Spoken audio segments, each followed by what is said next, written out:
Bonjour et bienvenue sur la chaîne Feel the Game pour une nouvelle vidéo consacrée à Batman The Dark Knight Returns, donc un jeu de plateau qui va nous emmener dans l'univers de Batman de DC, mais avec un côté graphique, celui de Frank Miller, à qui on doit pas mal des meilleurs BD qui ont été parus, surtout dans l'univers, donc un univers un peu dark et sombre, encore plus que d'habitude. Et donc on a pu avoir ce jeu sous licence qui est atypique dans pas mal de domaines. Alors là, ce que vous avez comme version, c'est la version dite boutique, c'est-à-dire une version où vous n'aurez pas les 24 figurines.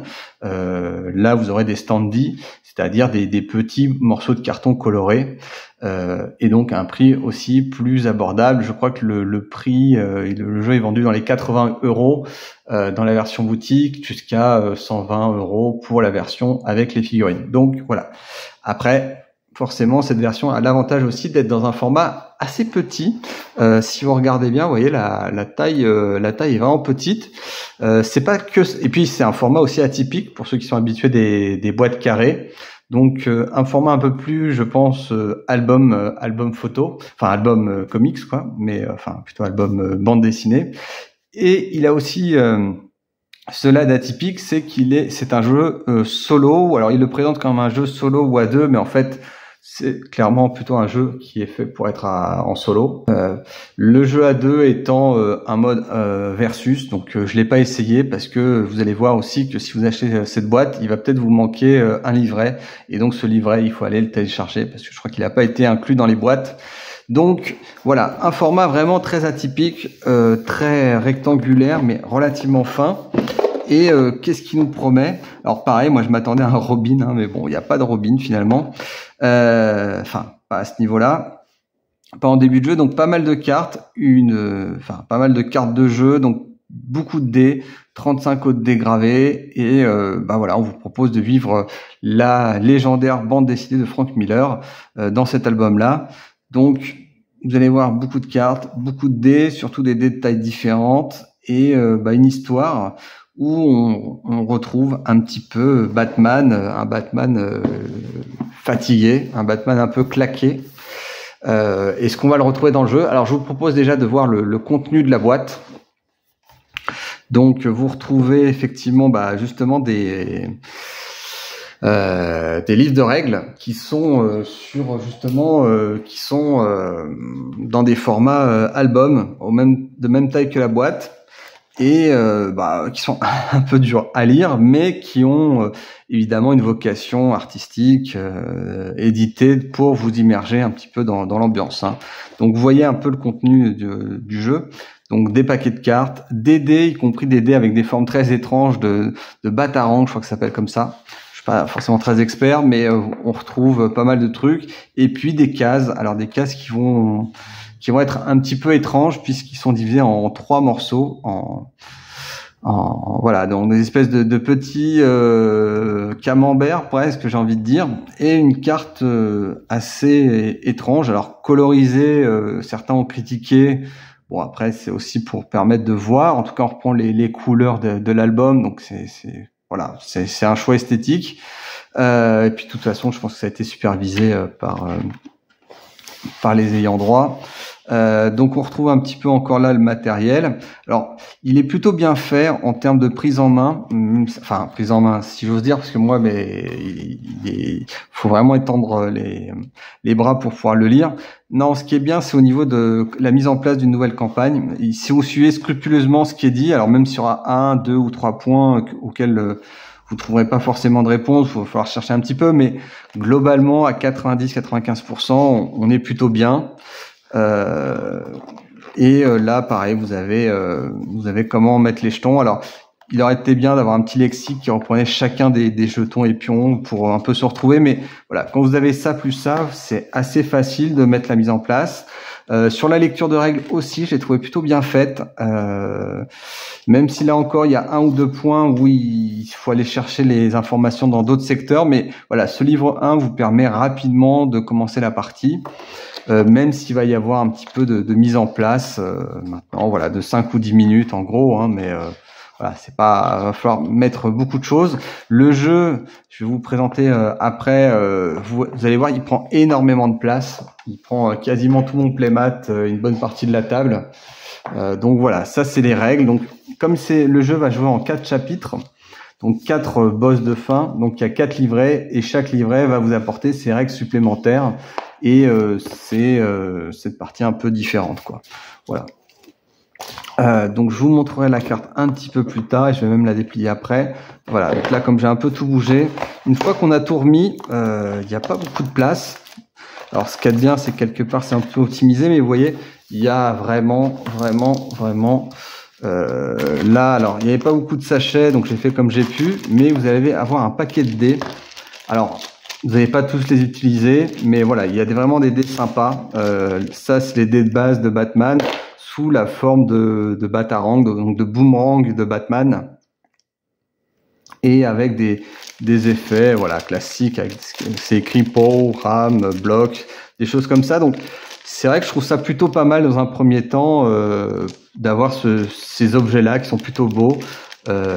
Voilà, vous avez en plus des dés, ça sera plutôt pour Robin, je pense, les flip blocs. Donc voilà, vous allez en plus pouvoir un petit peu upgrader ces dés-là, donc c'est plutôt sympa. Pas mal de standee, donc du matériel, donc elle est quand même bien remplie. Un petit bémol, c'est qu'il y a quand même pas mal de cartes, mais voilà, les cartes sont assez fines en fait. Elles sont bon, voilà, plus il y a de cartes dans un jeu, plus en général elles sont très fines, mais vous voyez, elles sont très fines. Pour l'instant, elles sont pas encore dégradées et tout ça. Certaines qui étaient encore dans le plastique, quand vous les ressortez, elles gondolent légèrement, mais voilà. Rien de dramatique, rien de catastrophique. Là encore des jetons. Donc vous voyez, moi ça rentre pas, hein, mais voilà. Et là vous avez un truc qui m'a un peu rappelé Horror Arkham V3, c'est-à-dire en fonction de chaque aventure, de chaque boss, vous allez avoir un peu un carton, un peu d'enquête. Alors ça va être très succinct. Un résumé de manche et des combats qui est quand même plutôt bien fait. Alors, je sais pas pourquoi ils en ont mis autant d'ailleurs, ça sert à rien. R9, R34, R17, R26, je sais pas, peut-être que ça change. Ouais, bon, je sais pas trop. Mais bon, voilà, ce résumé de manche, il est plutôt pas mal. Moi, il m'a bien aidé au début pour commencer ma partie. Donc, pas mal de matériel. On peut regarder aussi quelques cartes, ça peut être intéressant. Au niveau si ça vous intéresse, les graphismes qui ont été utilisés, je pense que c'est des graphiques de la boîte, hein. Donc ça c'est des cartes de combat, donc vous avez un peu d'illustrations, mais qui sont pas très surprenantes, mais bon, qui changent. Et puis bon voilà, c'est de la BD. Après vous avez une partie événement, quand c'est des cartes jouées sous forme d'événement. Bon, rien pour moi. Alors comme il y a beaucoup de texte, finalement, on profite pas tant que ça des illustrations, mais elles ont le mérite d'être là, d'être diversifiées, et puis il y a une bonne diversité de cartes, quoi. Donc c'est pas non plus des cartes récurrents, no-name, qui reviennent tout le temps. Donc voilà. En plus dans ce jeu-là, je vous l'expliquerai peut-être un peu plus tard, il y a une partie un peu de deck building quand vous commencez un peu le jeu. Voilà. Donc écoutez, je vais vous présenter aussi la carte. Alors je vous la montre un peu dépliée, puis après je vais vous montrer tout le matériel une fois qu'il sera... voilà, donc ça, vous avez une carte qui est assez volumineuse et qui va reprendre pas mal de contrôle. Donc ça, c'est points de vie, enfin tout ça, c'est 3 lignes de vie et de mental, etc. Dès que là, c'est très explicite. Dès que vous tombez à 0, vous avez perdu. Et là, vous allez voir sur tous les bords de la carte, vous voyez, il va y avoir des cartes à poser. Donc ça veut dire qu'on est dans un jeu qui prend beaucoup de place, hein. Là, je la déplie pas complètement, ou je vais le faire plus tôt. À noter aussi que vous allez avoir dans le matériel, et ça c'est un peu une surprise, c'est-à-dire, alors si vous avez vu la vidéo, je ne la retrouve pas. Si vous avez vu la vidéo ouais. Donc là, vous voyez un stylo effaçable, parce qu'effectivement, vous allez pouvoir noter des petites choses ici qu'on vous donne. Ici, c'est 7. Là, vous allez pouvoir écrire, etc. Donc, bon, là, je le fais avec le doigt, c'est un peu cracra, mais vous allez pouvoir un petit peu moduler la carte, visiblement. Donc, c'est plutôt intéressant d'avoir une carte qui a ce petit côté du jeu, et c'est vrai qu'on pourrait le retrouver dans d'autres jeux. Enfin, je trouve ça plutôt malin en soi. Après, il faudra voir si dans la réalité, c'est si efficace que ça en termes de jeu et de gameplay. Voilà. Donc bah écoutez, là maintenant ce que je vous propose, c'est que je vais vous mettre la carte à plat et on se retrouve tout de suite. Voilà, et là j'ai déployé la carte et donc on peut voir l'espace que prend le jeu. Vraiment, il faut une très grande table pour pouvoir poser déjà la carte, mais vous voyez qu'autour de la carte, il y a effectivement toutes les cartes qu'il faut mettre à côté, où vous avez différents pouvoirs et capacités, et enfin les jetons en eux-mêmes qui prennent aussi de la place. Donc vraiment le jeu prend beaucoup de place en termes de volume. Voilà. Écoutez, maintenant qu'on a vu le matériel, on a vu un petit peu le cœur du jeu. Qu'est-ce qu'on peut dire au niveau des mécanismes? Alors le mécanisme, il est simple en fait. Vous voyez, il y a une piste à ce niveau-là de 16 tours, et en gros, il va y avoir 16 tours qui sont divisés en 4 manches, qui eux-mêmes vont permettre de faire les 4 livres. Donc en gros, il va y avoir 4 livres. Chaque livre, vous allez devoir affronter un boss final. Et parmi ces livres, il va y avoir 4 manches. Et donc chacune des 4 manches, il y aura 4 tours. Donc en gros, 4 actions que va pouvoir faire Batman. Et après, des émeutes vont arriver. Il va y avoir un peu plus d'enchaînement, etc. Voilà. Et en même temps, bien la carte va être saturée, en sachant qu'il y a pas mal de conditions de défaite. Un de vos marqueurs que vous voyez entre le rouge, le vert ou le noir, un autre marqueur vie qui tombe à 0, 12 émeutes ou l'incapacité à battre un boss, qui sont aussi des conditions d'échec. Et je crois qu'il y en a un 4e qui m'échappe, mais voilà. Donc pas mal de conditions d'échec. Donc un jeu qui est basé quand même finalement sur un mode de survie, puisqu'au fur et à mesure du jeu, vous allez vous épuiser, vous allez fatiguer, et normalement la première partie, vous n'allez pas pouvoir normalement la gagner, parce qu'au fur et à mesure du jeu, vous allez pouvoir découvrir un certain nombre de trucs. Alors vous voyez que le système est un peu original, avec des cases d'yeux qui sont divisées en 3 parties. Chacune de ces cases représente une action potentielle, et quand toutes les cases sont recouvertes, en fin de manche, vous avez une émeute qui va s'enclencher avec des effets compliqués pour Batman. Voilà. Et une condition de défaite. Alors voilà sur la carte un peu ce que font les standees. Alors les standees qui sont peut-être mieux que des figurines grises en fait, et qui permettent d'avoir un jeu qui déjà est relativement cher pour le contenu si on veut. Donc voilà, donc le système mécanique, il est très simple, et en fait en plus vous avez pour le coup, vous avez des cartes de résumé qui sont plutôt bien faites. Donc vous avez le début d'une manche, et franchement ça sert bien au début pour un peu savoir comment s'organiser. Donc vous voyez, quand vous préparez la manche, vous prenez 12 cartes actions, il y a un système d'explication sur comment en répartir. Donc vous allez faire un petit peu de deck building, si j'ose dire. En tout cas, plus vous allez connaître bien le jeu, plus vous allez comprendre qu'il va falloir bien préparer ce paquet de cartes, sinon vous allez avoir des effets d'événements qui vont être difficiles, et aussi vous allez peut-être avoir des cartes qui vont vous servir de détective ou de combat, qui seront plus ou moins intéressantes. Donc là-dessus, en fait, autant sur la première fois spontanément vous faites un peu comme vous voulez, autant avec l'expérience vous allez un peu orienter cela de manière un peu plus précise. Sur les tours de Batman, vous voyez, donc vous allez faire 4 tours quasiment d'affilée, qui seront entrecoupés quand même des moments de combat, ou éventuellement se faufiler. Bon, voilà, combattre, l'avantage c'est que vous éliminez vos adversaires, et en même temps ce qui va vous permettre de découvrir certains indices selon le livre où vous êtes, quoi.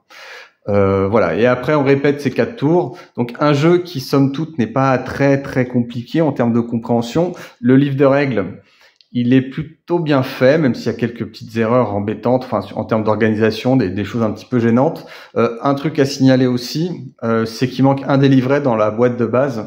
Si vous le cherchez partout, il y a des chances que vous le retrouviez pas. C'est le livret pour le mode 1 contre 1. Faut aller le télécharger en PDF chez quelqu'un d'autre, ou demander à l'éditeur qui vous l'envoie. Pour l'instant, j'ai pas fait. J'ai constaté effectivement que dans les forums, c'est quelque chose qui manquait.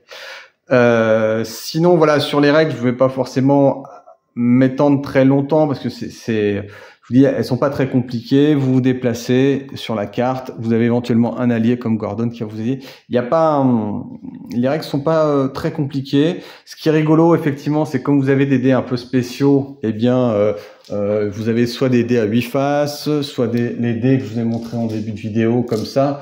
Voilà, ça prend part à l'immersion et à l'intégration. En plus, là, vous voyez par exemple un chemin qui a été créé à la fin d'une manche. Vu qu'à chaque fin de manche, vous pouvez créer de nouveaux chemins. Donc, c'est plutôt rigolo d'avoir une carte.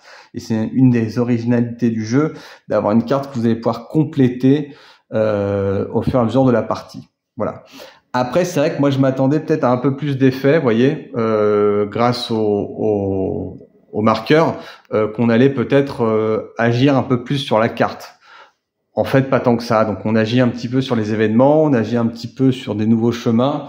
Est-ce que, au final, c'est pas un petit peu redondant? Peut-être. Donc, voilà. Un peu peut-être décevant, d'autant que ça a peut-être nécessité que la carte soit un petit peu plus chère, donc un peu plus travaillée, que ça a augmenté le prix de la boîte. J'espère un mécanisme peut-être un peu plus profond. Alors, sur l'avis que je peux vous donner du jeu, donc parce que voilà, alors déjà il y a quelque chose de très frappant, c'est que c'est un jeu solo, donc c'est plutôt rare dans sa gamme. En plus, il y a un parti pris, alors un parti pris esthétique qui nous vient de ce que j'expliquais en début de vidéo, qui était le livre de Frank Miller que je n'ai pas lu, mais qui reprend sa charte graphique sur un DC très sombre. Mais bon, Batman c'est déjà un peu sombre, mais je pense qu'il l'est un peu plus que d'habitude. Et donc vous avez donc peut-être, si vous connaissez le livre, peut-être une charge émotionnelle un peu plus forte. Pareillement, si vous jouez uniquement en solo ou très souvent en solo, c'est vrai que tout de suite c'est pas la même démarche. Maintenant, on vous explique tout de suite que le jeu il est pour en solo ou à deux. Alors moi, ma première déception, c'était de constater que finalement on n'aurait pas pu jouer à deux. Alors je n'avais pas forcément regardé ça, mais je pensais qu'on pouvait jouer à deux, mais en mode coopératif, vous voyez, ou avec Batman et Robin, un truc comme ça. Moi, je sais pas pourquoi, j'ai pas vérifié, mais je pensais plus que le mode de jeu allait être comme ça. Donc pas du tout. Visiblement, c'est un mode 1 contre 1, un mode VS, avec des mécanismes que je n'ai pas pu encore lire au moment où je fais cette vidéo, parce que ouais, c'était un peu séparé, quoi. Donc voilà. Sur les autres éléments du jeu qui m'ont frappé sur la partie, alors déjà vous êtes sur un jeu solo. Est-ce que en termes d'immersion, de narration, le pari réussit? Pour moi, je me suis pas trouvé tellement embringué dans l'histoire. Pourquoi? Parce que ça a manqué un petit peu de phase narrative. Là, vous avez par exemple une carte. La carte comment ça s'appelle, de double face, vous voyez. La carte de double face, finalement, c'est très factuel, quoi. Donc j'aurais bien aimé avoir un peu plus de lecture, un peu plus peut-être de BD comme ils le font parfois, ou des livrets un petit peu plus dédiés au scénario, livret 1 par exemple. Alors peut-être que c'est fait après, moi je les ai pas tous explorés. Même si, comment dire, j'apprécie qu'ils ont essayé de chercher vraiment des livrets sur des formats, voilà, mais moi j'aurais préféré qu'au-delà des règles, on ait un peu plus comment dire, de narration à travers des cartes, à travers des illustrations, à travers de la BD, se sentir un peu plus Batman qui va accomplir une quête un peu désespérée. Donc le système de jeu vous montre que vous allez vous affaiblir au fur et à mesure du jeu, que quand vous poursuivez les combats, vous vous épuisez au fur et à mesure que vous vous battez, et si vous êtes face à trop d'adversaires, eh bien vos dés vont être mis de côté, vous allez avoir plus de dés pour combattre, donc le combat sera perdu, vous êtes obligé d'arrêter le combat.